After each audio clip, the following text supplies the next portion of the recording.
गजाननं भूतगणादिसेवितं कपित्थजम्बूफलसारभक्षितम् उमासुतं शोकविनाशकारणं नमामि विघ्नेश्वरपादपङ्कजं। सरस्वति नमस्तुभ्यं वरदे कामरूपिणि विद्यारम्भं करिष्यामि सिद्धिर्भवतु मे सदा। सदाशिवसमारम्भां शङ्कराचार्यमध्यमाम् अस्मदाचार्यपर्यन्तां वन्दे गुरुपरम्पराम्। श्रुतिस्मृतिपुराणानाम् आलयं करुणालयं नमामि भगवत्पादं शङ्करं लोकशङ्करं। शङ्करं शङ्कराचार्यं केशवं बादरायणं सूत्रभाष्यकृतौ वन्दे भगवन्तौ पुनः पुनः। ईश्वरो गुरुरात्मेति मूर्तिभेदविभागिने व्योमवद्व्याप्तदेहाय दक्षिणामूर्तये नमः।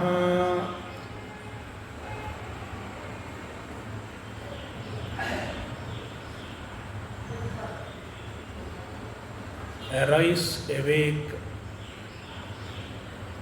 Part 2.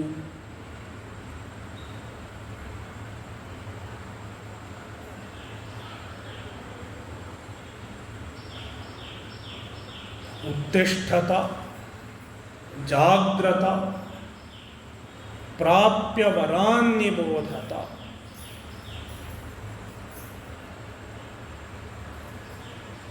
उत्तिष्ठत we have discussed in the last session.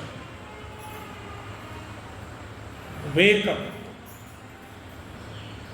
rise up.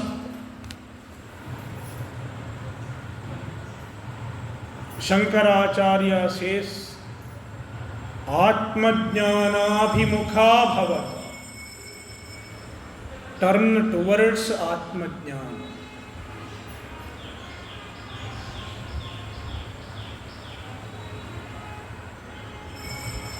Prepare yourself for Atmajnana and commit to Atmajnana. Commit to the pursuit of Atmajnana.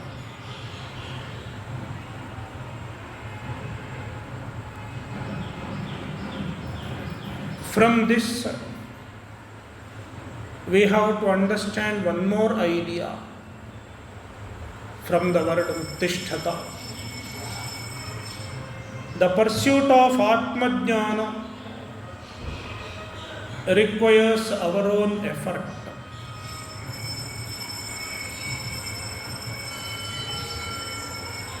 There should be effort from our own side. As the Shruti says, wake up or get up. It is like getting up in the morning. How to get up early in the morning? Many people ask this question, how can I wake up early in the morning?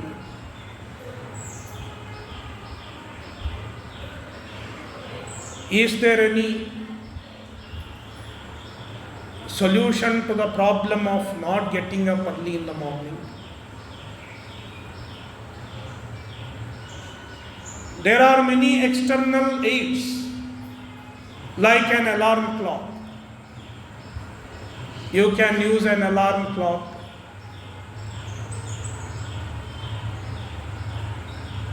Despite having an alarm clock, many people don't wake up early in the morning.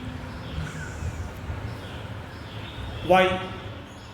Because alarm clock is only an external aid. Alarm clock does not make you wake up. It will only say this is time to wake up. It will ring. Then it is just saying it is time to wake up. It cannot make you wake up. Then how to wake up? Always we have a temptation to sleep more. Let me sleep a little more.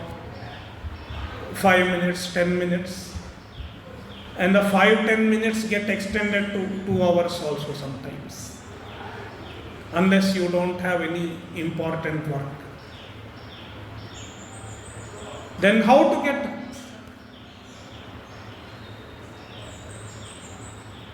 The only way is to make use of our willpower.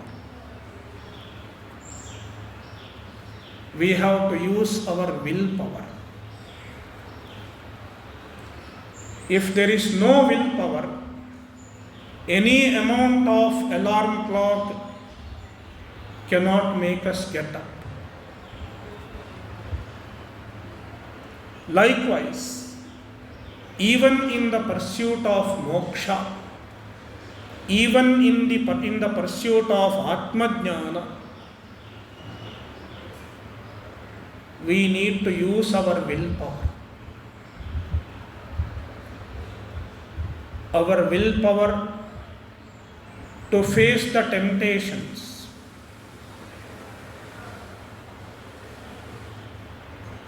to face the challenges. There will be many temptations, many challenges, because as Shankaracharya says, the pursuit is very difficult. Nadyaha pratisrotah pravartanavat. It is like moving in the opposite direction of a river current.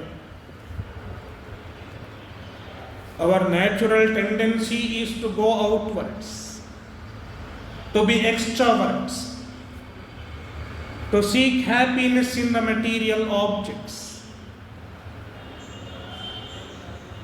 Therefore, to overcome our natural tendencies, we need to make use of our willpower.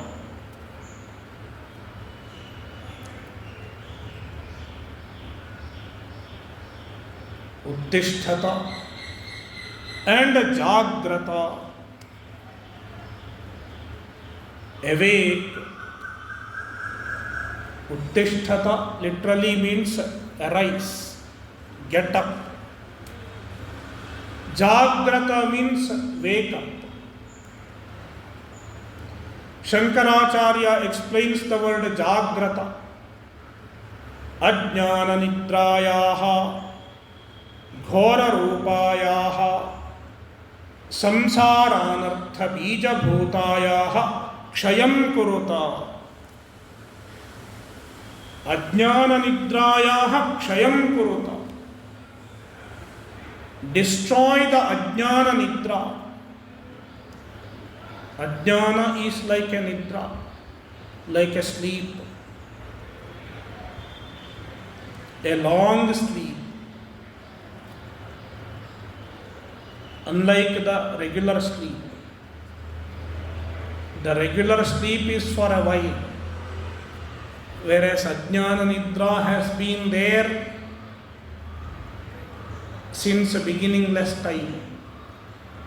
Anadi Ajnana, Anadi Avidya.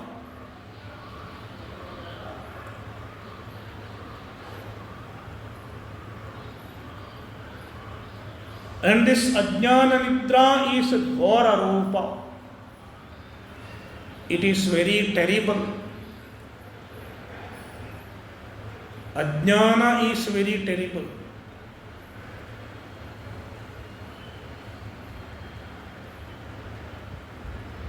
Because the Ajnana causes all the anartha. Samsaranartha bija bhutaya. Samsara anartha. What is anartha? What is anartha? Can anybody say?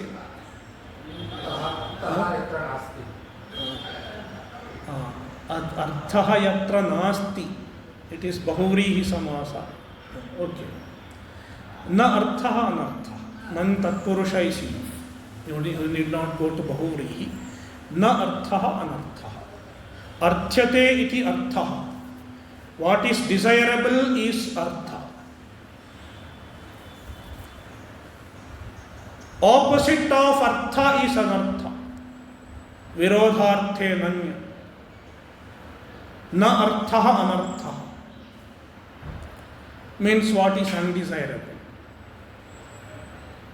Everything undesirable is called anartha.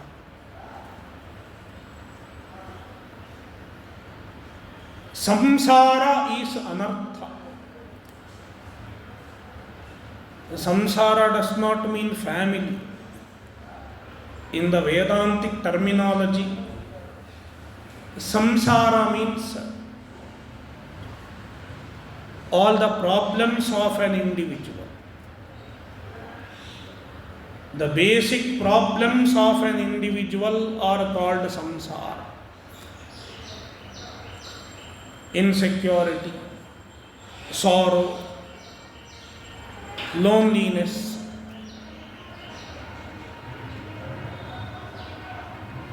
Samsara is experienced universally. Everyone has experienced samsara. There is nobody who has not experienced samsara. Like dukkha, sorrow. Is there anybody who has not experienced dukkha? You will not get anybody in the world. I don't have any dukkha at all.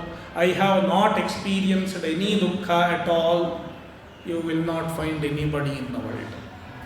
Therefore, the samsara, the problem of samsara is universal. Vedanta addresses the universal problem of samsara. Vedanta does not address any one or two individuals' problem. Vedanta does not address the problem of a particular sect or a particular community. It is addressing a universal problem of samsara. Because the samsara problem is everybody's problem. Everybody has sorrow. Everybody has the sense of lacking called atrupti. I don't have everything that I need. There is a sense of lacking. Then there is insecurity, bhaya. What will happen to me in future? And shoka, sorrow, emotional breakdown. All such problems are universal. Therefore, the problem of samsara is universal. Vedanta understands the cause of the samsara, the root cause of samsara. What is the root cause of samsara? In fact, Sureshwaracharya beautifully explains the root cause of samsara. He analyzes the root cause of samsara step by step in his introduction to Naishkarmya Siddhi. He says, dukkha, dukkha stands for samsara. Samsara problem is because of dehopadanam, dehopadana purvakatvat. The problem of samsara is because of identification with the body. As long as there is identification with the body, there is samsara also.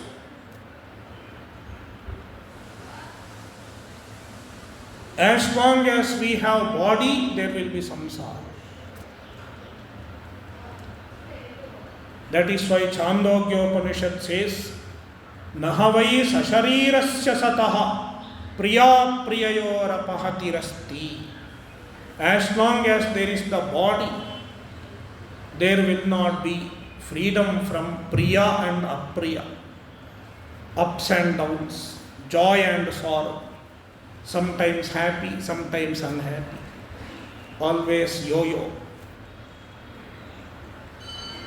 Therefore, as long as there is a body, there will be samsara. Therefore, if we have to get rid of samsara, we have to get rid of the body. How to get rid of the body? Hang and commit suicide, is it the solution? It is not the solution, because the Acharya says, as long as there is punya and papa, as long as we have punya and papa, we will have body also. If we lose this body, we will have another body. The series of bodies, Deha Parampara, will continue as long as there is punya and papa. All of us have a lot of punya and papa we have accumulated in the previous many janmas.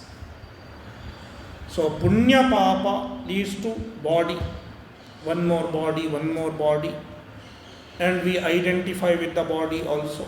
When there is a body, we identify with the body. In fact, body itself is not the problem. Identification with the body is the problem.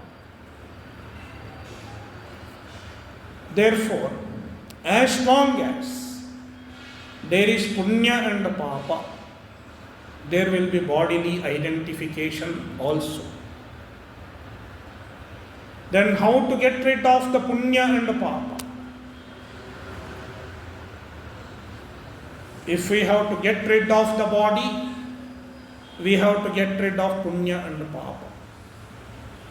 How to get rid of punya and papa? He says, as long as we do various types of karmas, vihita karma and pratishiddha karma, there will be punya and papa also. Sometimes we do vihita karma, the karmas that are stated by the Shastra. It will give some punya. But always we may not be doing the vihita karma. People do various types of papas also. When there is punya and papa, when there is vihita karma and pratishiddha karma, we keep accumulating fresh punya and papa also. Therefore, as long as we do vihita karma and pratishiddha karma, we cannot get rid of dukkha. Therefore, in order to get rid of dukkha, we have to get rid of karma. How to get rid of karma? Stop doing all the karmas and sit quiet. I will not do anything, I will not move an inch. Is it possible? Shastra says it is not possible. If you try to sit quiet, your prakriti will make you do something or the other. Nahi kaschit kshanamapi jatu tishthatya karma krat karyate hyavashah karma sarvah prakriti jayir gunaihi. Bhagavan says in Gita, nobody can sit quiet because our prakriti, our nature makes us work. Therefore, how to get rid of the karma? He says the karmas are because of shobhana and ashobhana adhyasa. Karma is because of ragadvesha. Because of ragadvesha we do karma. Desire and hatred. If there is a desire, I pursue the desire. It is a karma. I want something and I pursue it. It is a karma. And sometimes I have a hatred towards something. I don't want it. Mosquito. I hate mosquito. I kill the mosquito. It is a karma. Pratishiddha karma. Likewise, raga and dvesha. As long as raga and dvesha are there, we keep doing karmas. Therefore, the way to get rid of karma is to get rid of raga dvesha, desire and hatred. How to get rid of desire and hatred? He says, Sureshwaracharya says, as long as there is shobhana and ashobhana adhyasa, one cannot get rid of raga and dvesha. Shobhana adhyasa. Shobhana adhyasa means you think an object will give you happiness. You see promise in an object. It is shobhana adhyasa. This object will give me happiness. This object will give me lasting happiness.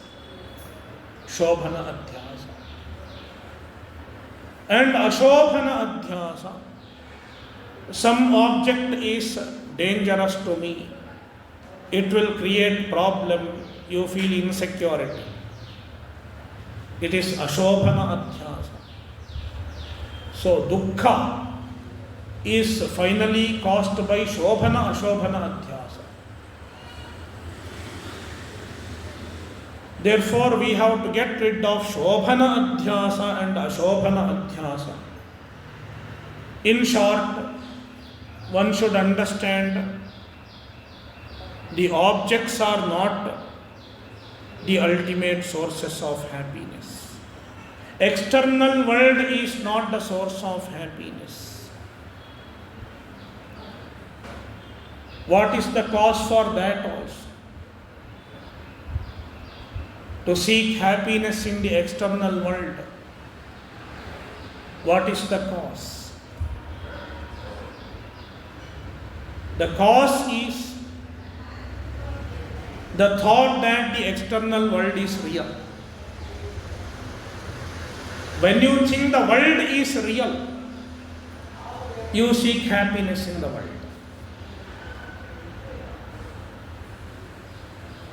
As long as we see the world to be real, satyatva buddhi, we seek happiness in the world. Therefore, ultimately, in order to get rid of dukkha,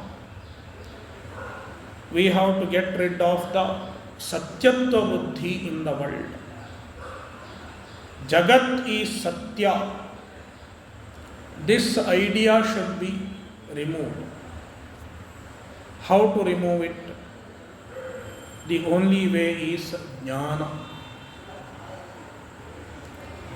Because the satyatva buddhi in the jagat is caused by ajnana.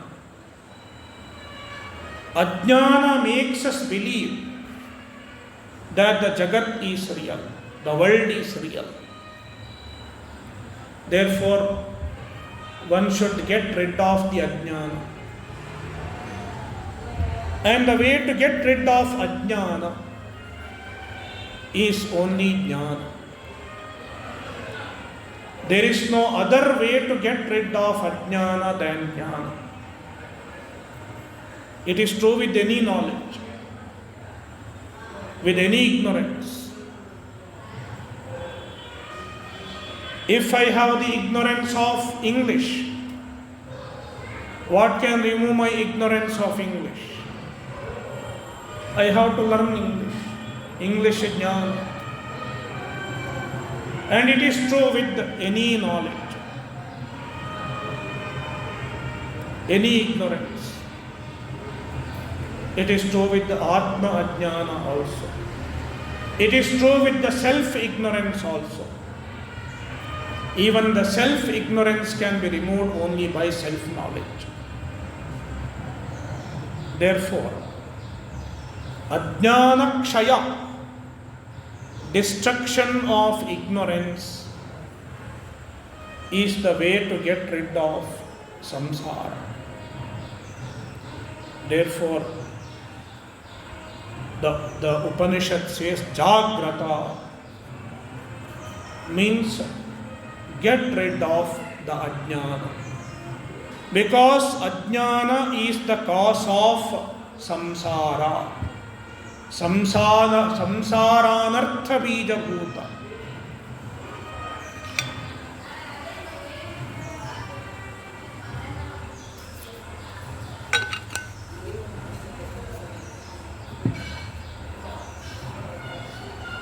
So get rid of Ajnana. And how to get rid of Ajnana? Get Jnana. How to get Jnana? The Upanishad itself says, Prapya varan nibodhata. Prapya varan nibodhata. Varan, Shresthan Acharyan. Go to a proper Acharya. Go to a proper Guru. Tadvijnanartham sa gurumevabhigachet.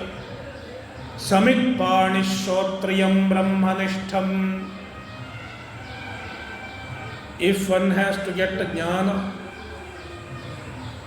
one should go to a guru. And the guru is also described. What kind of a guru one should go to? Shotriyam brahmanishtham. The guru should be a Shotriya. Shotriya means a sampradayavit. He should know the sampradaya. He should know the traditional way of understanding the Shastra and the traditional way of imparting the knowledge of the Shastra. Such a person is called Shotriya. He should have studied the Shastra. He should have a clear understanding of the vision conveyed by the Vedanta. And he should also know how to impart the knowledge of Vedanta. Such a person is called Shotriya.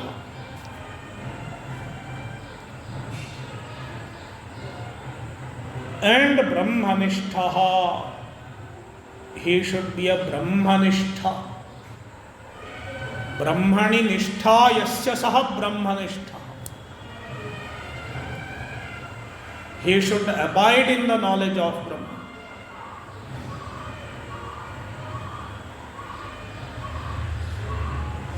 Kathopanishad beautifully says, Ananya prokte gatiratra nasti. It is Ananya prokta. The Atma Jnana is taught by an Ananya. Ananya means Pratipadya Vishaya Ananya Bhutena Acharya. See, in any other disciplines of knowledge, the teacher may be different from what he teaches. For example, if somebody is teaching physics, he does not have to become the physics itself. Suppose the physics teacher is teaching atom. The teacher himself does not have to become atom. Or if somebody is teaching the globe, geography, The teacher himself does not have to become the earth. But it is not so with the Brahma Vidya. If a guru has to teach Brahman, first of all he has to be Brahman. Only a Brahman can teach you the Brahmajnana. The Guru, being Brahman, teaches the Brahman.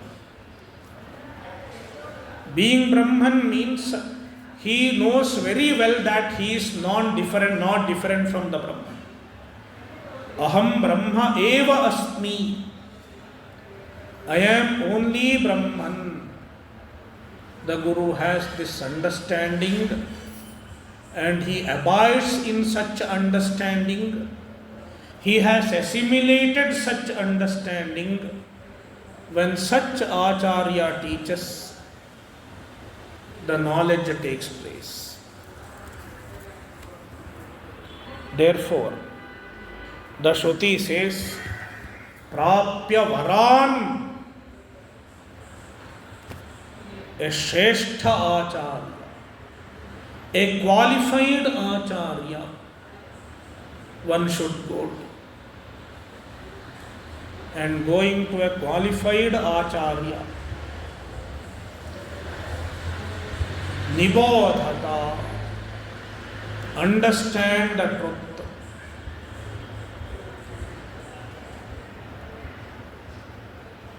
The knowledge has to be given through Upadesha. Upadekshanti te jnanam jnaninas tattvadarshina. Often people expect the Atmajnana is possible with just a touch or something. Can the Guru give Atmajnana with a touch? It is not possible. The Atmajnana can be given only through Upadesha, only through teaching. And the Upadesha has to happen for a length of time, for a good length of time. 1 day, 2 days, many days. Not a 5 minutes work. That is why commitment is required. Commitment on both sides. Even the Shishya should have commitment. Even the Guru should have commitment. The Shishya should have commitment in receiving the knowledge. The Guru should have commitment in imparting the knowledge.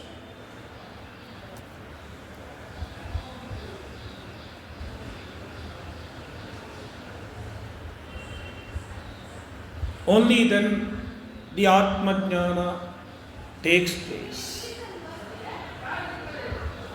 That is why Bhagavad Gita, chapter 4, Bhagavan says, Shraddhavan labhate jnanam tatparas sanyatendriyaha. Who gets a jnana? What kind of Shishya gets a jnana? In order to get jnana, one should have to be a Shishya. Only a Shishya can get a jnana. It is very difficult to be a Shishya. Often people want to become Gurus. Many people are interested in becoming Guru. But in order to become Guru, first of all one has to become a Shishya. To become a Shishya is very difficult. There has to be many qualities. Only when a person has certain qualities, only when a person practices certain disciplines, he deserves to be called a Shishya. Shraddhavan labhate jnanam. First of all, one should have Shraddha. Shraddha means a trust. Trust in the Shastra. The Vedanta Shastra is a valid source of knowledge. One should have such a trust. If there is no Shraddha, the Vedanta cannot produce jnana. Because we ignore what the Vedanta says. When there is no Shraddha, we ignore somebody's words. Suppose, for example, on the street there is a drunkard. You are walking on the street, there is a drunkard. And the drunkard is blabbering something. He calls you also, hey, come here. And he continues his blabbering.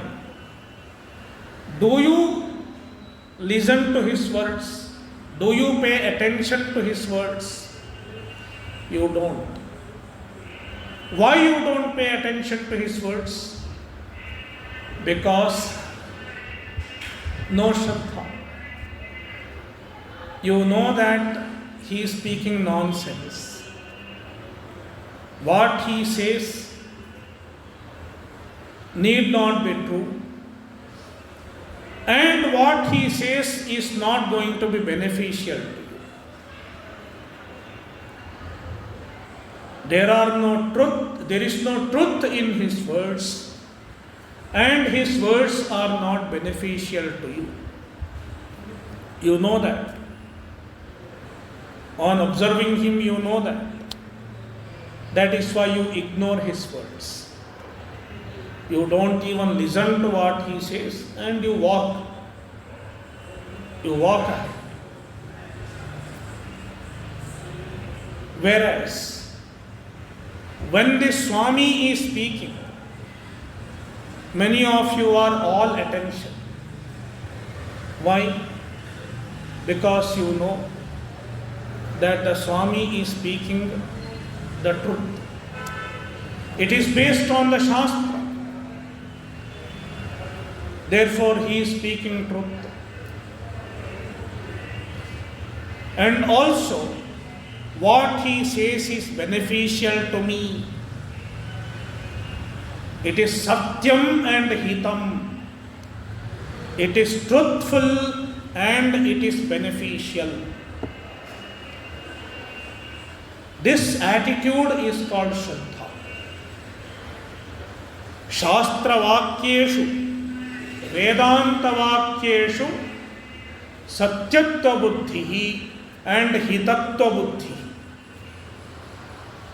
It is true as well as it is beneficial to me. Such attitude is called Shraddha. One should have Shraddha, faith. Faith in the Vedanta Vakya as taught by a Guru. Gurupadishta Vedanta Vakyeshu Vishwasaha Shraddha. Shraddha is a trust in the Vedanta Vakya taught by a Guru.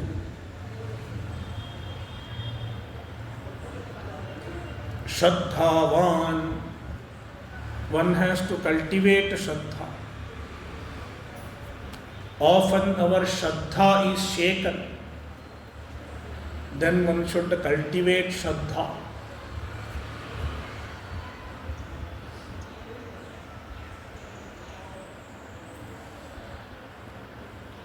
Tatparaha. Shraddhavan labhate jnanam tatpara sanyatendriyaha. Tatpara means he should have commitment. He should have dedication to the pursuit of Atmajnana. Dedication involves prioritizing Atmajnana. Self-knowledge is my priority. First of all, one should prioritize. We should be clear about what is our priority.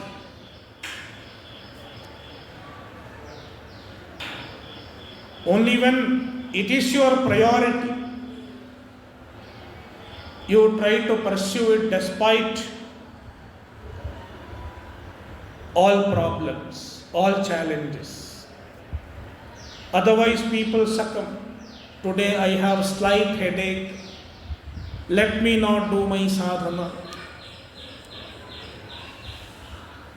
Today I feel a little sleepy. Let me not do my sadhana. It is not priority. Today something else is there. I should go for a picnic. There is a TV serial. Many people miss Vedanta session for a TV serial. Sunday 10 o'clock. There must be some TV serial. I don't know. Is there a serial? So there is a TV serial. That is enough. Because something else is priority.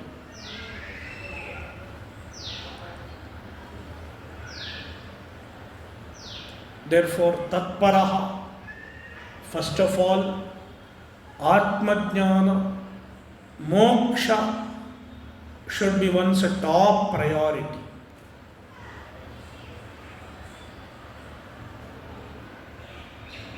Only then one can pursue moksha. And then pursue the knowledge consistently. The Atmajnana does not happen in 1 day or 2 days. There is the story of Narada. Narada was walking.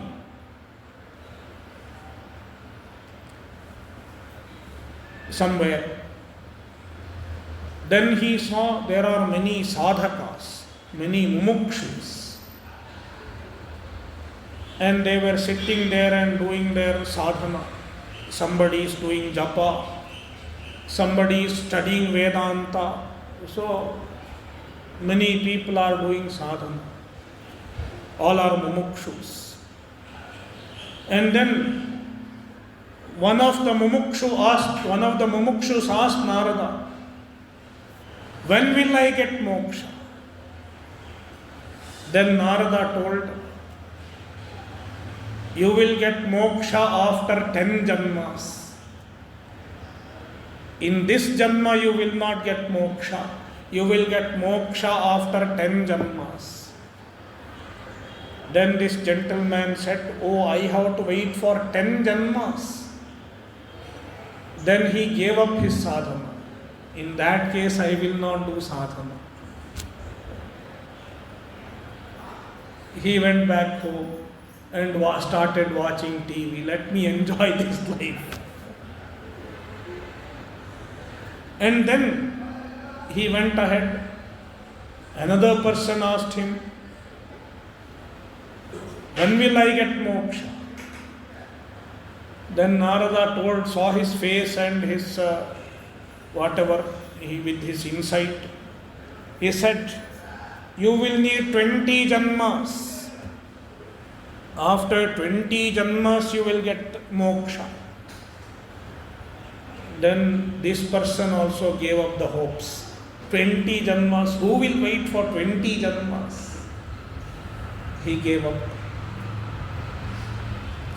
Then after a while he met another gentleman. So this gentleman was sitting under a tree and meditating, a big banyan tree. There was a big Dotta Alada Mara. He was sitting under that and he was meditating. He was doing his sadhana. And then Narada approached him.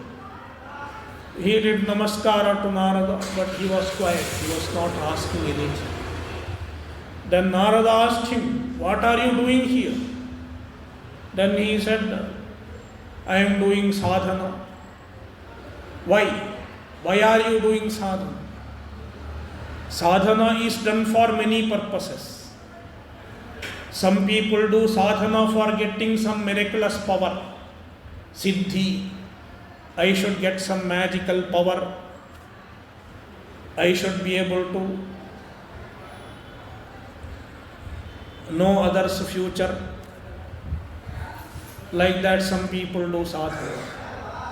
And some other people do sadhana for getting material wealth, so that I can get more money. Many people do Sri Vidya, Upasana, etc. for getting more money. Of course, Sri Vidya Upasana can be done for Chitta Shuddhi also. But some people do it for getting money. So Narada asked, "Why are you doing sadhana?" Then this gentleman said, "I want to get moksha. I don't want anything else. I want only moksha. That is why I am doing sadhana." Then Narada wanted to test him. So he said, "You will not get moksha very soon. You will have to wait for a very long time." Then this gentleman asked, "How long will I have to wait?" Then Narada said, "Can you see that tree? As many leaves are there in this tree, you will have to take so many janmas. And after so many janmas, as leaves are there in tree, then you will get moksha."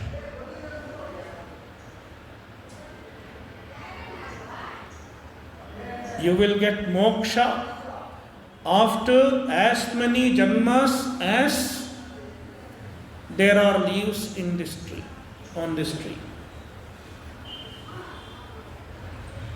Then this gentleman was not disappointed. He said, "I am very happy, because at least then I will get moksha. At least at the end I will get moksha." He was happy and he thanked Narada. Then Narada was very happy that at least somebody is committed to the pursuit of moksha. It is commitment. When you are ready to wait as long as possible,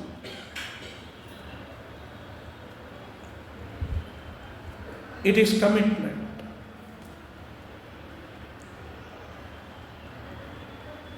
You are ready to do anything, it is commitment.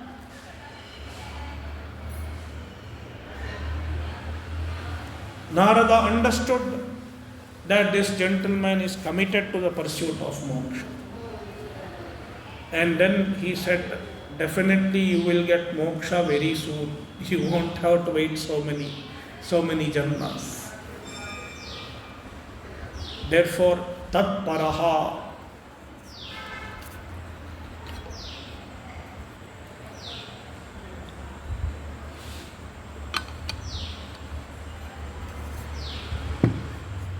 And sanyatendriyaha. One should have indriya sanyama, restraint over senses and mind. It is very important. Often people ask, "Can I enjoy the world as well as pursue moksha?" Bhoga and moksha. Can I combine them together? I want to enjoy the world also. I want to lead a sensuous life. Meanwhile, I want to get moksha. Our Shastras say it is not possible. If one has to attain moksha, one should discipline one's senses, discipline one's mind. Shama and Dhamma. Shama means manonigraha. One should restrain the mind. And Dhamma means indriya nigraha, restrain the senses. Therefore, sanyatendriyaha.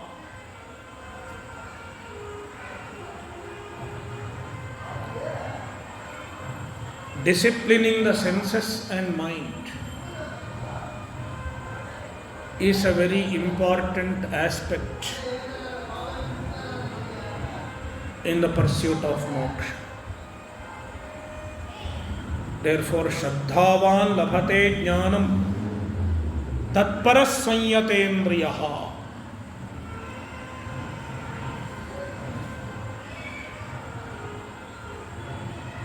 These three qualities are very important. In the same chapter 4, Bhagavan says, 3 types of actions that a mumukshu, a jijnasu, a seeker of self-knowledge should do. Tadvidhi pranipatena pariprashnena sevaya. In addition to having shraddha, commitment and indriya nigraha, restraint over senses, one should approach a guru pranipatena, do namaskara to a guru, meaning respect the guru, adore the guru. Pariprashnena sevaya, do seva to the guru. One's commitment and dedication is expressed in the form of service. Without seva to the guru, Atmajnana does not fructify. That is why some of the gurus in the Upanishads, they ask the Shishya, you do seva for 1 year, then you ask question. There is the story of Pippalada in Prashnopanishad. 6 students, they approach Pippalada and they ask for jnana. They come with many questions. They tell the Guru, we have many questions to ask. And the Upanishad describes the Shishyas. Brahma para, Brahmanishtha param Brahma anveshamana. Even the students who came, they were very accomplished students. They had already studied Veda. They had already studied many things. And they have done lot of upasana, lot of sadhana. And then they wanted to know Parabrahma. They wanted to know the pure Brahman, Nirguna Brahma, the Atmajnana. And then they came to Pippalada and said, we have questions to ask. We thought you will answer all our questions. Then Pippalada says, you stay with me for 1 year. as brahmacharis, do seva in the ashrama. After 1 year, you can ask questions. Don't ask question now. Ask question after 1 year, Pippalada says. And then, if I know the answer, I will tell you.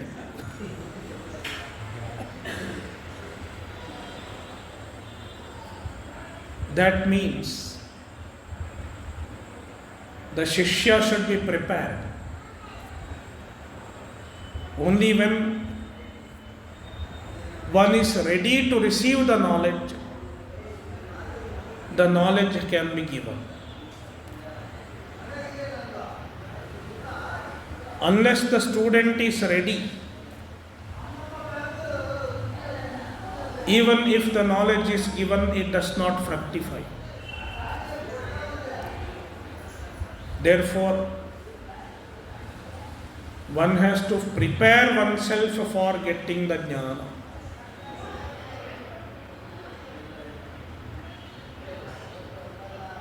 Even the process of preparation for Atma Jnana is not easy. It requires effort. That is why the second half of the mantra says Kshurasya dhara nishita duratyaya durgam pathastat kavayo vadanti.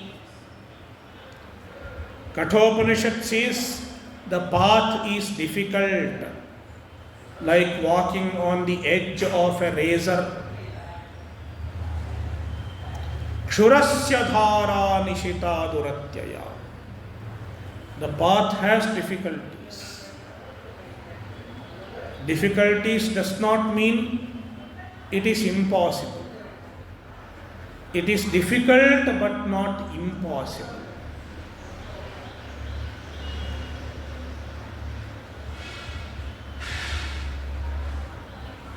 The Upanishad says it is difficult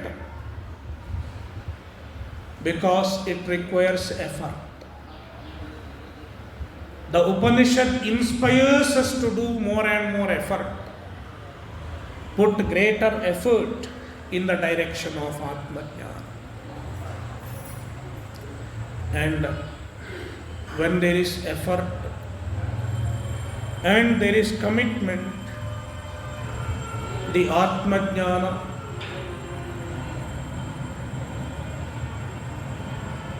is not impossible. With the grace of the Ishvara and the grace of the Guru, one finds success in the pursuit of moksha.